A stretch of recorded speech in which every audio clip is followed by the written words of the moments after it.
Everything about the coronavirus is getting from bad to worse and from worse to absolutely horrifying.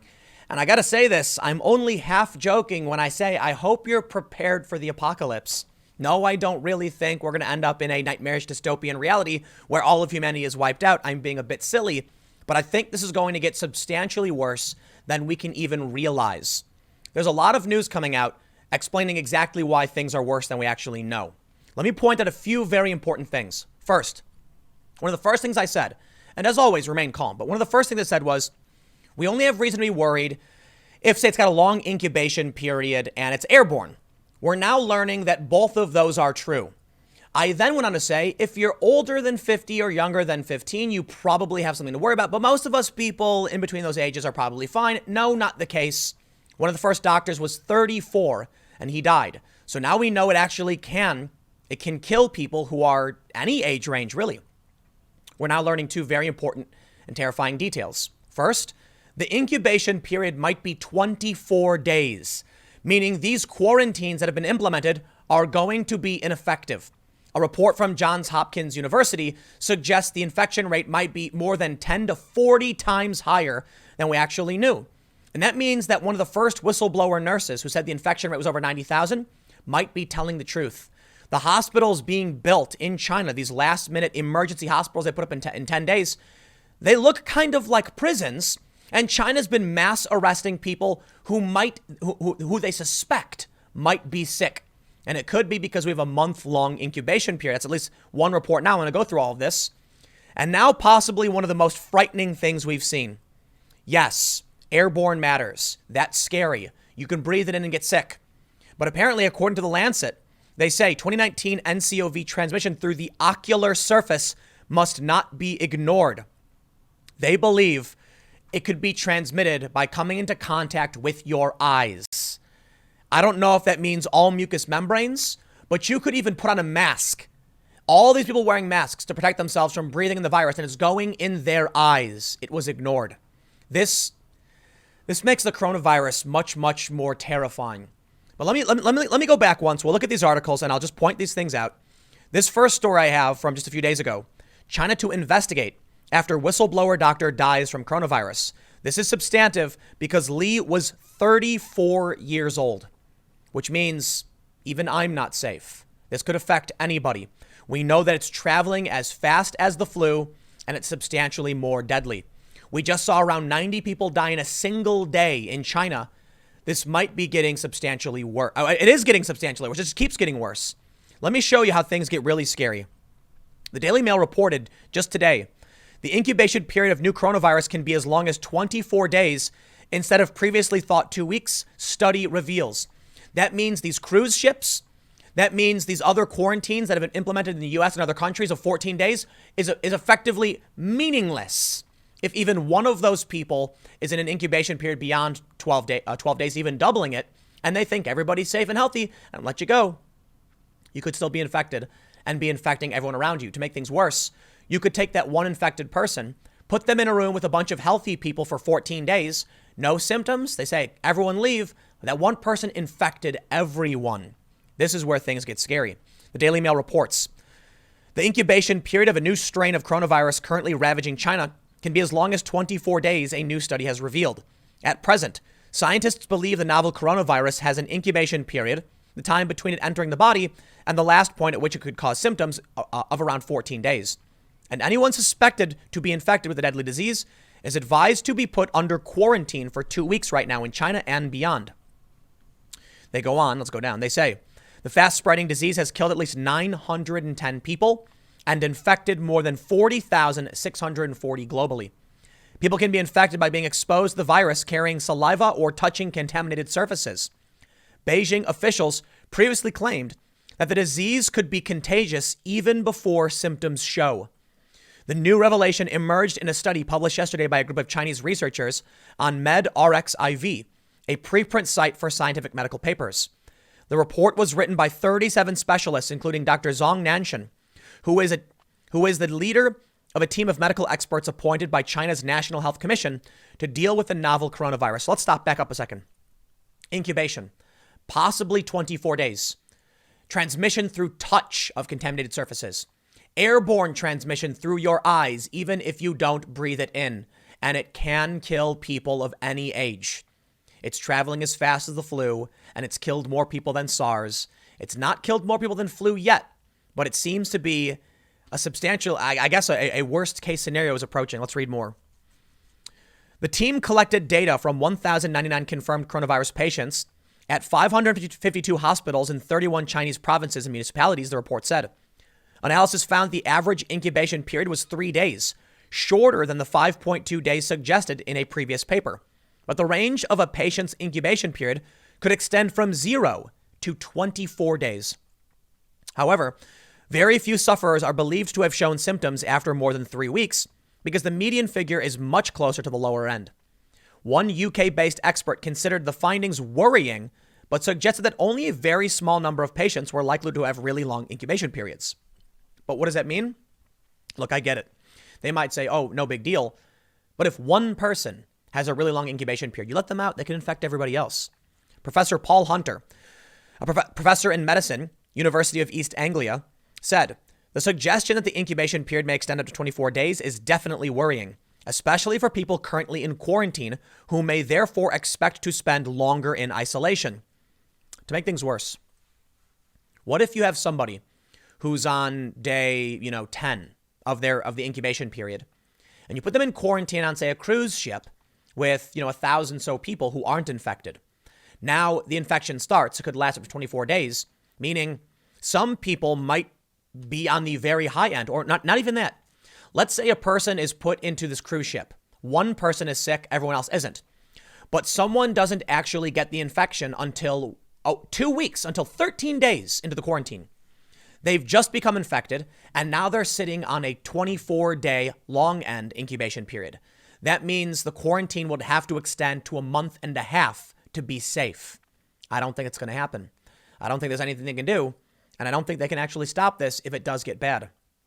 He added, however, the median incubation period remains very short at 3 days. This means that a half of people who get ill, will develop their illness within 3 days of initial contact, and the proportion of people with the really long incubation periods will be very small, but enough to break quarantine, right?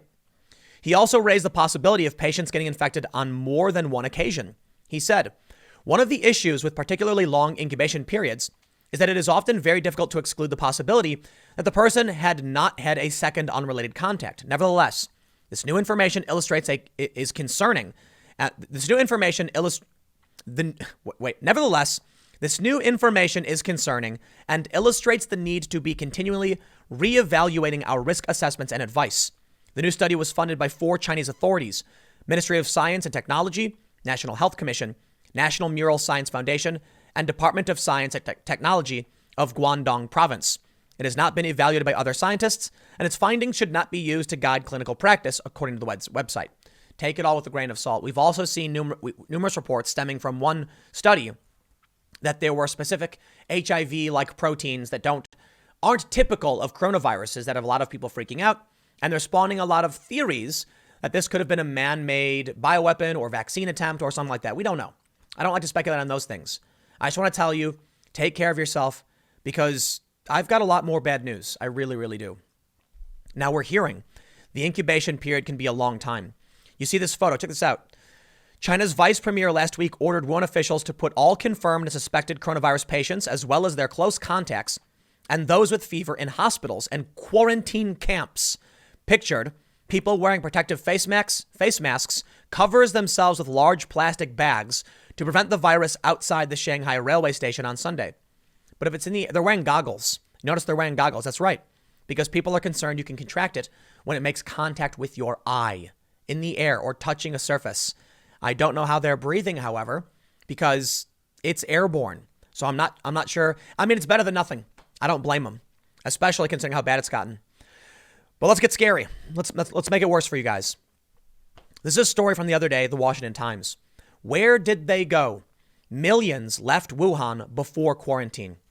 If they're saying that there's a 24-day incubation period, even on the low end, it's rare, it could happen. What about the people who left Wuhan before the quarantine and could have potentially spread this, and we just don't know? I want to read this. Before I do, I need to show you this chart. This is from January 31st. Johns Hopkins University published a paper that said, we believe the actual number of coronavirus cases in mainland China are much likely higher than that reported to date. Specifically, we estimate there to be around 58,000 cumulative cases of 2019 NCOV in mainland China by the end of January.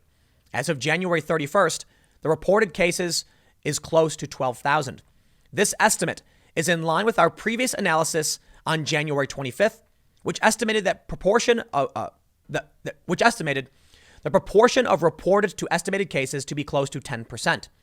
It is likely that part of this discrepancy is due to reporting delays. However, the substantially larger number of estimated cases suggest a majority of the cases may be mild or asymptomatic, do not require seeking medical care, and thus are not reported. Furthermore, based on this analysis, we believe the outbreak began in November, and there were already hundreds of human cases of 2019 NCOV in Wuhan in early December. The estimated versus confirmed cases during January are presented in Figure 1. Take a look at this. Their modeled cases in mainland China starts on December 1st and skyrockets up to 58,000, while what we heard was only around 1,000 or so by the 25th. By the end of the month, they said it was close to 12,000. Consider this. Many people, here's why I think this is worth consideration, regardless of this is the exact point they're making. Many people might have mild symptoms and not really say anything because they have a sore throat, a cough, and it's not that big of a deal. They have the coronavirus, but don't go to the hospital and think it's nothing. Maybe some food poisoning, maybe just a simple cold. Many people probably get very, very sick and still don't report it and just think it's the flu, and maybe they survive because of it. But it still means it can spread. More importantly, there are a lot of people who probably don't know. They're asymptomatic, they're spreading this around, and they're traveling. And that's why it gets worse. Back to the story before. Millions left Wuhan before quarantine. And they quarantined what, like 50 million people? It's too late. Washington Times says, for weeks after the first reports of a mysterious new virus in Wuhan, millions of people poured out of the central Chinese city, cramming onto buses, trains, and planes as the first wave of China's Great Lunar New Year migration broke across the nation. Some carried with them the new virus that has since claimed over 800 lives and sickened more than 37,000 people. We know those numbers are actually higher now. Officials finally began to seal the borders on January 23rd, but it was too late. Speaking to reporters a few days after the city was put under quarantine, the mayor estimated that 5 million people had already left. Where did they go? An Associated Press analysis of domestic travel patterns using map location data from Chinese tech giant Baidu shows that in the 2 weeks before Wuhan's lockdown, nearly 70% of trips out of the central Chinese city were within Hubei province. Baidu has a map app that is similar to Google Maps, which is blocked in China. Another 14% of the trips went to the neighboring provinces of Henan, Hunan, Anhui, and Jiangxi. Nearly 2% slipped down to Guangdong province, the coastal manufacturing powerhouse across from Hong Kong, and the rest fanned out across China. The cities outside Hubei province that were top destinations for trips from Wuhan between January 10th and 24th were Chongqing, a municipality next to Hubei province, Beijing, and Shanghai. Let's stop for a second. They say millions of people 5 million people had already left, and they locked the city down, I believe, on the 23rd, right? Is that where they said? So let's do this. The city was locked down, but going back into December, this Johns Hopkins analysis says by the end of December, there was potentially 8,000 to 9,000 or more people who were infected. That means a full month later. Look, there could have been 40,000 infected people traveling before the lockdown occurred, and they flew all over China. And that means everyone they came in contact with, it may be too late. This may be all, it's global. I read a story from Fox News, experts said it was a pandemic. I don't know if this really means we're facing a serious epidemic or plague or pandemic, whatever you want to call it. It could just be as bad as the flu. It seems to be worse for now, and the infection rate may be very, very high. Ultimately, I don't think the world is going to end. I think people are just going to have to take precautions and recognize it's 99% of these cases are in China, but many people have traveled, as we're noting now. This means that we have a month to find out if someone in New York, Philadelphia, DC, Los Angeles, Seattle could be infected. And if so, they could have already infected many other people. The big concerns, I suppose, is that it seems like the infection rate of this is going to be higher than we ever predicted when you consider in the factors of the incubation period being longer than people realized. Ocular contact. Does that mean a potential for mucous membrane contact? I mean, for the most part, it's just going to be, your eyes. But if your mouth or nose are covered, people think they're safe, and it may not be the case. You can get it from touching. So I don't know. I don't know what to expect, and I don't want to, I never want to tell people to freak out. I think the opposite. Just always remain calm and make sure you look. At this point, I think it's safe to say you should have gone to the store last week. You should go now and just pick up some canned food that lasts for a while and be prepared. Not even because of this, because I'll say it again, and I will always say it when I do segments about natural disasters and keeping yourself safe. Sometimes power goes out. Sometimes there's hurricanes. Sometimes there's earthquakes. You should be prepared for minor emergencies. There was a crazy thing that happened in, I think it was Ohio, back in, 2013 or 14, an algal bloom that toxified much of the water coming from the lake. People couldn't drink it. Within 40 miles of the coast, there was no bottled water because everyone went and bought it up. Don't wait until the last minute. You can put the stuff in your basement and just leave it there. It's not perfect, it's not ideal, but it's better than nothing. I think we're going to keep hearing bad news about this. I think the numbers are way worse. And let me remind you, one of the first doctors, the whistleblower, who came out and told everyone what was going on was 34 years old, and he lost his life. Don't panic, and be careful about fearmonger media. At a certain point, though, as things get worse and worse, maybe you should overreact just a little bit in terms of, the opposite, which would be underreacting, which can be way worse. Do a little bit more than you think you need to, so you're prepared in the event this gets really, really bad. Based on the transmission rate we've seen in China and the long incubation period and the fact that many in the U.S. already have it, not as many as in China for sure, but it could spread very, very fast. And we may be looking at a global pandemic. I'll leave it there. Stick around. Next segment's coming up at 4 p.m. at youtube.com/Timcast, and I will see you all there.